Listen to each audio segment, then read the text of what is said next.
A millionaire CEO took his twin daughters on a blind date with a black woman. He pretended to be broke, but everything changed when she stood up for him. Want to know how one moment flipped their lives upside down? Stay tuned. "I'm sorry, but you can't come in here with those children," said the restaurant hostess, looking disdainfully at the man in faded jeans, holding two 5-year-old girls. This is a fine establishment, not a playground. Marcus Williams, 38, never imagined he'd be barred from entering a restaurant he'd frequented for years. Of course, now, without his $3,000 suit and private driver, he was just another single father trying to take his daughters out to dinner.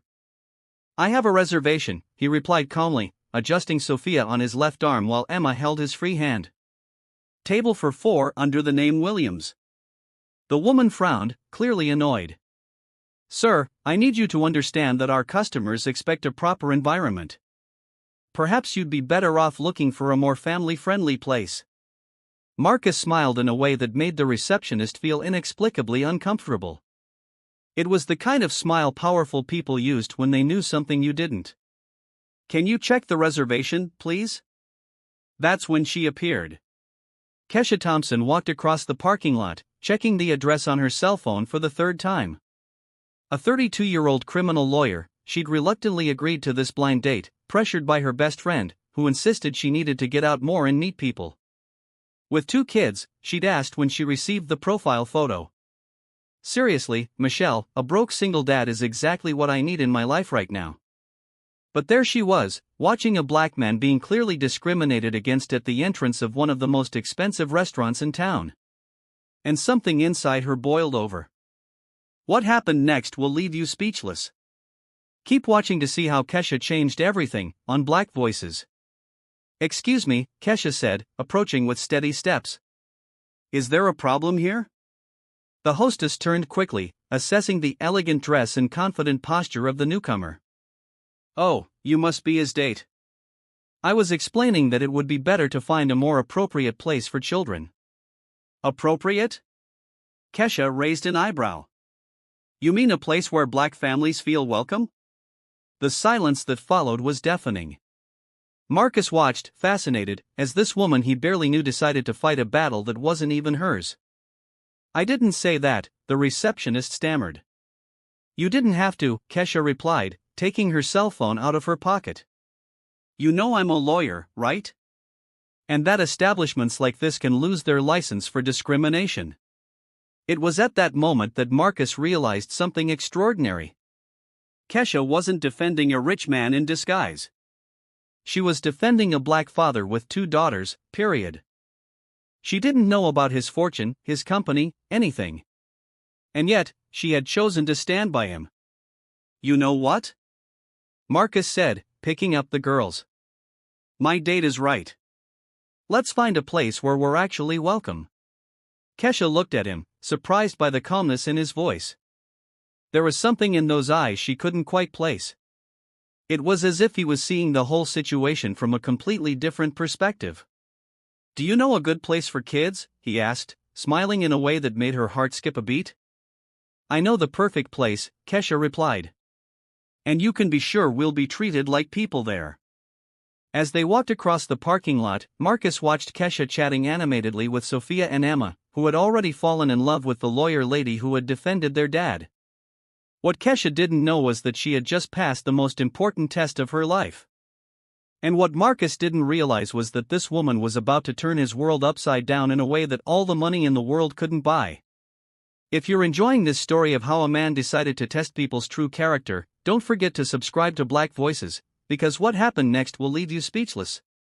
The Happy Family Diner was the complete opposite of the previous restaurant: Formica tables, plastic menus, and the smell of hamburgers in the air. Kesha watched Marcus help the girls up onto the high chairs, noticing how he made a point of wiping down each surface before they sat down. "Sorry about that," he said, avoiding her gaze. "Not exactly what you expected for a first date." "Actually," Kesha smiled, "I prefer it this way. At least here, people won't judge us by the color of our skin." Marcus stopped cleaning the table and looked directly at her. There was something in those eyes she couldn't quite figure out, as if he were constantly evaluating, measuring reactions. "Does this happen a lot?" Kesha asked softly. More than you can imagine, Marcus replied, but his voice carried a weight that went beyond simple resignation. Sophia, Emma, what do you want to eat? While the girls debated between nuggets and French fries, Kesha watched Marcus more closely. His jeans were simple, but the watch on his wrist, which he quickly covered with his sleeve, seemed too expensive for someone who was broke. Something didn't add up. What do you do? She asked, pretending to be casual. Marcus hesitated for a split second. Consulting. Nothing too interesting. And you? My friend said you're a lawyer, criminal. I mainly defend cases of racial discrimination and social injustice. Kesha noticed how his eyes lit up with genuine interest. I believe that everyone deserves a chance to defend themselves, no matter who they are. Even when they have money? Marcus asked, as if testing something. Especially when they have money, Kesha replied without hesitation. Rich people can be victims, too. Prejudice doesn't choose based on bank accounts. That's when Sophia spilled juice on Kesha's blouse. While Marcus quickly got up to ask for napkins, Kesha simply laughed and started cleaning the girl up. Don't worry, Dad, said Emma, holding Kesha's hand. The lawyer lady won't leave like the others. The silence that followed was revealing. Marcus returned with the napkins, but Kesha had already noticed the pain that crossed his face. The others? She asked gently. Marcus sighed, sitting down again. It's hard to find someone who will take the whole package. Single dad, 2 daughters, complicated life. Most disappear when they realize it's not just fun and games. What about their mother? She died 3 years ago. Cancer. His voice grew quieter. I've been doing everything on my own since then. Kesha felt her chest tighten. She looked at the girls, who were now drawing on napkins, and understood why Marcus always seemed on guard. He wasn't just protecting himself. He was protecting the hearts of 2 children who had already lost so much. It must be hard to trust people, she said. You have no idea. Marcus looked out the window. Some people only get close when they think you have something to offer. Others disappear when they find out that real life is more complicated than an app profile. And how do you tell the difference? Marcus smiled in a way that made Kesha feel like she was being tested. By watching how they react when things get tough. When a kid spills juice, when a waiter is rude. When someone like that receptionist shows her true colors. And I passed the test? Kesha raised an eyebrow. You're still taking it, Marcus replied. But there was something warm in his voice. Their conversation was interrupted when Marcus's cell phone rang. He glanced at the screen and frowned. Sorry, I have to take this. It's work. Kesha watched as he walked away to talk, noticing how his posture changed completely from relaxed dad to something more authoritative. His words were sharp, decisive. No, cancel the meeting with Johnson and Associates. Yes, I said cancel. I don't care what they think. When he returned, Kesha pretended she hadn't heard anything, but her lawyer's mind was processing information. Johnson and Associates was one of the largest corporate law firms in the city. What kind of consultant canceled meetings with them like that so casually? Everything okay? She asked. Just a few clients who think they can buy my time anytime, Marcus replied, putting his phone away. Kesha nodded. But something wasn't adding up. The man in front of her talked about financial difficulties, but he canceled meetings with multi-million-dollar companies as if it were his choice. He wore simple clothes, but there was a confidence in his movements that only came with real power. Marcus, she said slowly. Can I ask you a strange question? He tensed slightly. Of course. You're testing me, aren't you? The smile he gave her was answer enough. It was neither denial nor confirmation, but the acknowledgement that she had noticed something that other people hadn't. Everyone tests everyone, Kesha. The question is, what kind of person are you when you think no one important is watching? She laughed, shaking her head. You're interesting, Marcus Williams. Much more complex than you let on. And you, he replied, watching her cut Emma's food without being asked, are exactly who you seem to be, and that's rarer than you know. At that moment, as Kesha helped two girls she barely knew and talked to a man who clearly had secrets, she had no idea she was about to discover that her definitions of rich and poor, power, and vulnerability were completely wrong.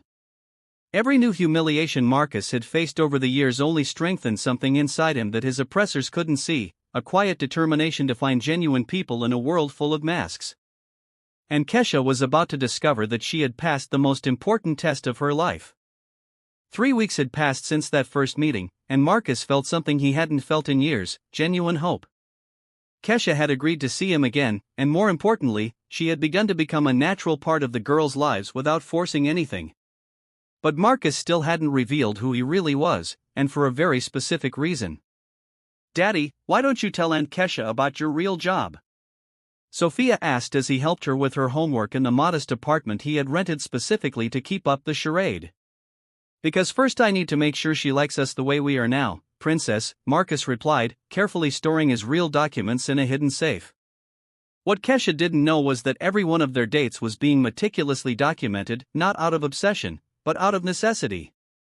Marcus had learned the hard way that people could change dramatically when they found out about his fortune. His late wife, Caroline, had been betrayed by her own sister, who tried to manipulate her will while she was in the hospital. Friends of decades had disappeared or become self-serving, and 3 subsequent ex-girlfriends had tried to use the girls as a bridge to his money.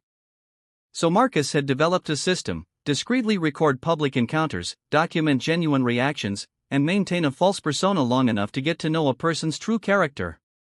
It was his way of protecting himself. But with Kesha, something was different.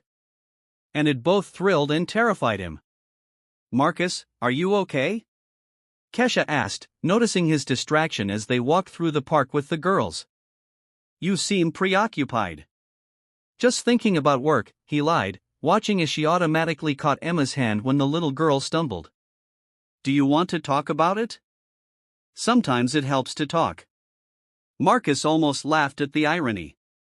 How could he explain that he was planning a complete overhaul of his company's corporate structure to implement stricter anti-discrimination policies, inspired directly by the conversations they had had? "Actually," he said, stopping walking, "there's something I want to show you." He pulled out his phone and showed her a photo of the restaurant where they had been discriminated against. "Remember that place?" "How could I forget?" Kesha frowned. "Why?" "They were sued yesterday for racial discrimination. It seems that several people filed formal complaints after a security video was leaked, showing how they treated a black family at the entrance." Kesha looked at him, surprised. "Really? How did you find out?" Marcus hesitated. The truth was that he had been responsible for initiating the entire investigation, using his legal contacts to review the establishment's practices. But he couldn't tell her that yet. "A lawyer friend told me," he said, which was technically true. "Apparently, they're going to have to pay a hefty fine and provide mandatory training for all employees." "That's good," Kesha said. But Marcus noticed something in her expression. "Marcus, can I ask you a direct question?" He tensed. "Sure. You have more money than you say you do, don't you?" Marcus's heart stopped. "Why do you ask?" "Because you have the confidence of someone who has never really worried about money. Because you canceled a meeting with Johnson and Associates as if you were the one calling the shots. And because," she smiled sadly, "no broke consultant gets inside information about legal proceedings that quickly." Marcus looked at the girls, who were chasing butterflies a few yards ahead. It was the moment of truth, but something inside him still resisted. "What if I did?" he asked carefully. "Would it change anything? Honestly?" "Yes," Kesha replied, and Marcus's heart sank. "It would change things because it would mean you've been lying to me for weeks, and lying is the one thing I can't forgive." Just then, Marcus's cell phone rang. It was David Chun, his legal director and best friend since college, the only person who knew about his social experiment with Kesha. "Sorry, I have to take this," Marcus said, stepping away. "Marcus, we have a problem," David said without preamble. "Someone found out about your meetings with the lawyer. They have photos, and they know you didn't tell her who you are." "Who?" Your sister-in-law, Patricia. She's threatening to leak everything to the press. She says you're disrespecting Caroline's memory and that the girls deserve proper protection from opportunists. Marcus closed his eyes. Patricia, Caroline's younger sister, had become a toxic presence in his life since his wife's death. She believed that the girls should be raised by her in an appropriate environment and that Marcus was incapable of making the right decisions about his own life. She wants a meeting tomorrow at the office with you and your girlfriend, David continued. She said if you don't show up, she'll go public with a story that the inconsolable widowed CEO is cheating on an innocent woman. Marcus glanced at Kesha, who was watching the girls with a genuine smile. She had no idea of the storm that was about to break over them. David, I need you to prepare some documents for me. It's time to show Patricia that she's picked the wrong person to threaten. What are you planning? She wants a meeting. She'll get one, but it won't be what she expects. Marcus hung up and returned to Kesha, who was now helping Emma draw on the floor with colored chalk. Is everything okay? She asked, noticing his serious expression. Kesha, Marcus said, kneeling beside her, tomorrow you're going to find out some things about me that could change everything between us. And before that happens, I need you to know that every moment we've spent together has been real. Every conversation, every laugh from the girls, every time you stood up for me, all of it has been the most genuine thing that's happened in my life in years. She looked him in the eyes, seeing something there that made her swallow hard. Marcus, you're scaring me. Just promise me one thing. When you find out who I really am, remember who I was here with you and the girls. Because that man, the clumsy father, the guy who spills sauce on his shirt, the one who needs your strength to face the world, that's the real me. At that moment, as Kesha held his hand without fully understanding what was happening, Marcus made a decision that would change everything, not just about revealing his identity, but about how he would deal with people like Patricia forever. For years, he had allowed others to control the narrative of his life. Tomorrow, that would end, and Kesha would discover that the man she was falling in love with had far more power to protect her than she could ever imagine. The next morning, Kesha stood in front of one of the most imposing buildings in the city.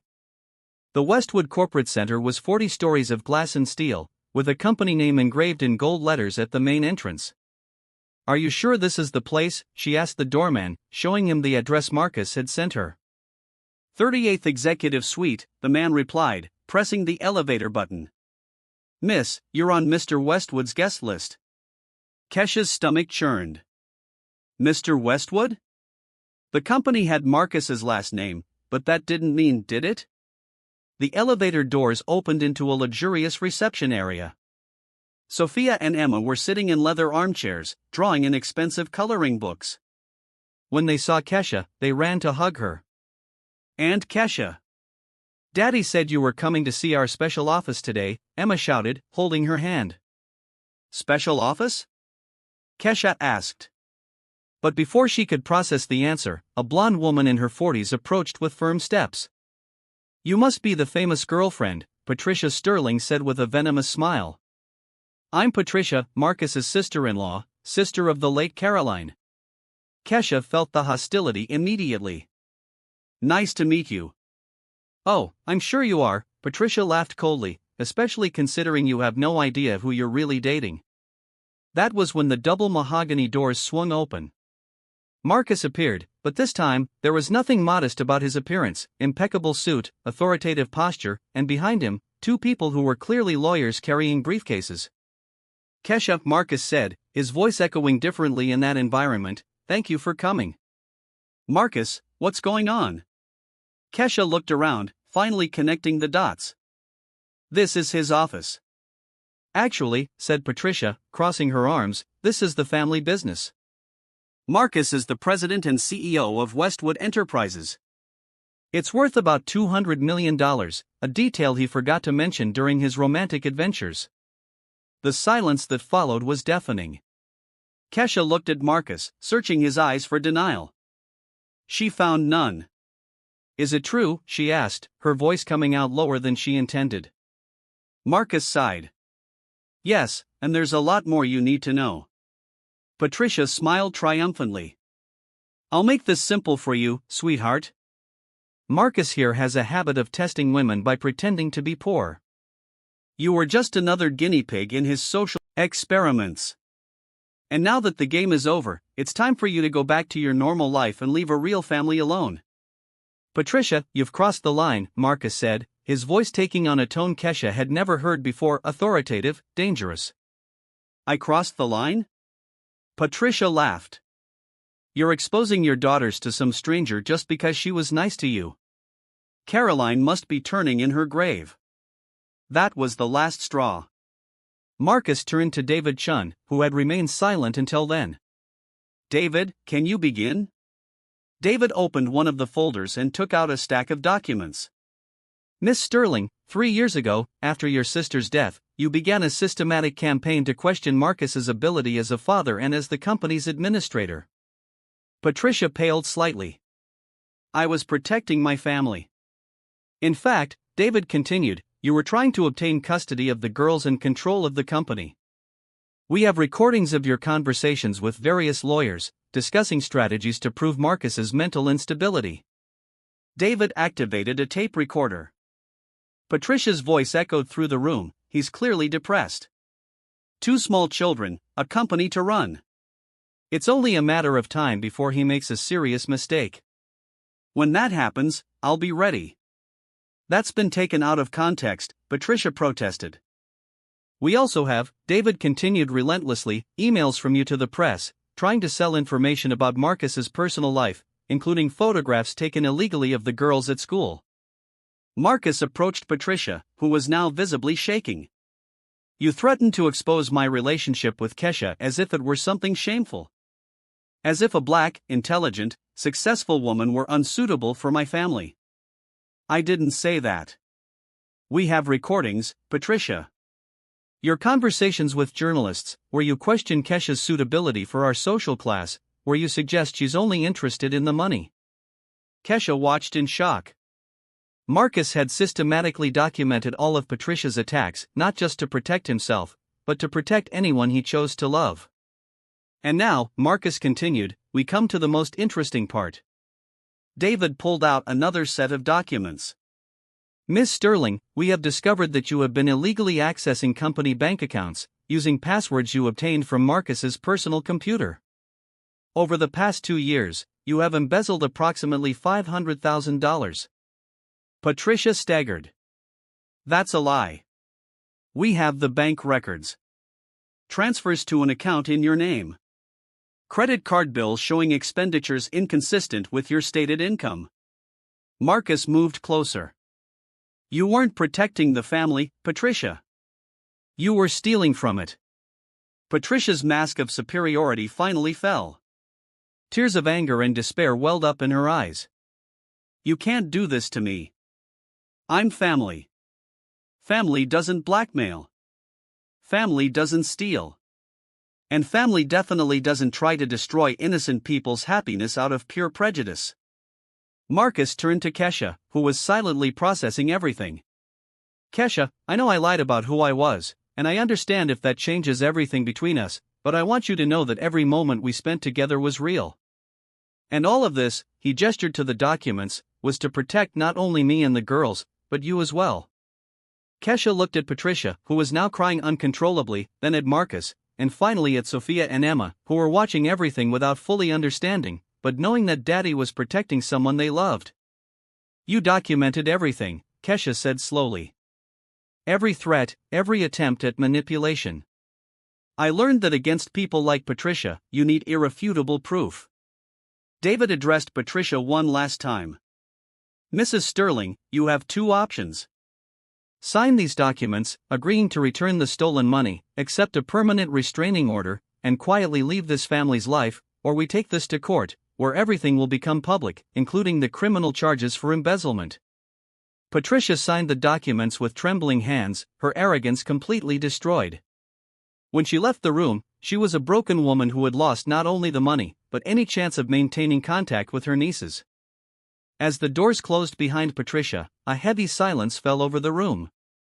Marcus had just systematically demolished someone who threatened him, using nothing but documented truth and his own strategic patience.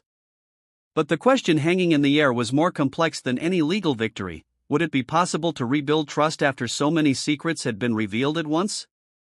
Kesha remained silent for several minutes, watching Sophia and Emma play on the rug as if nothing had happened. Marcus waited, respecting her process.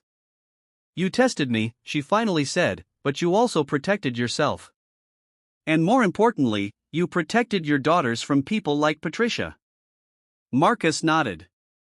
I've learned that fortune attracts masks. I wanted to know your true heart. And me? Kesha smiled sadly. Did I pass the test? You defended a black stranger at the entrance to a restaurant. You paid our bill without hesitation. You loved my daughters before you even knew my full name. Marcus approached her.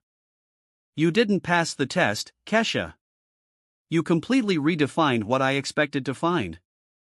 2 months later, Marcus and Kesha were in the same restaurant where they had been discriminated against, but this time, they were the owners. Marcus had bought the establishment, completely renovated it, and appointed Kesha as the legal director of the new anti-discrimination policy. Mr. Williams, said the former receptionist, now unemployed, begging for a chance. Please, I need the job. Kesha looked at Marcus, who just smiled. Everyone deserves a second chance, she said. But here, we treat every customer like family, regardless of their appearance or bank account. Patricia had lost everything, her money, her reputation, and any chance of contact with her nieces. She now lived in a modest apartment, working as a receptionist, learning the hard way what it meant to be judged by appearances. Daddy, said Emma, drawing on the table at the renovated restaurant, is Aunt Kesha going to live with us forever? Marcus looked at Kesha, who proudly wore the engagement ring they had chosen together. Forever, princess? You know, said Kesha, watching families of all colors dining happily around them, I've discovered that true wealth isn't what you have, but the character you reveal when no one is looking. Marcus smiled, kissing her forehead. And I've discovered that true love can't be bought, tested, or forced. It just happens when you find someone who loves your essence, not your possessions. Justice had been served. Patricia learned that prejudice and greed come at a high price. Marcus discovered that honesty builds solid foundations. And Kesha proved that standing up for what's right is worth more than any fortune. The best revenge against prejudice is not to return hatred. It's to build a world where love conquers discrimination, where character trumps bank accounts, and where families are formed through choice, not obligation. If this story touched you and showed you that true value lies in people's hearts, subscribe to Black Voices for more stories that prove that justice and love always find a way.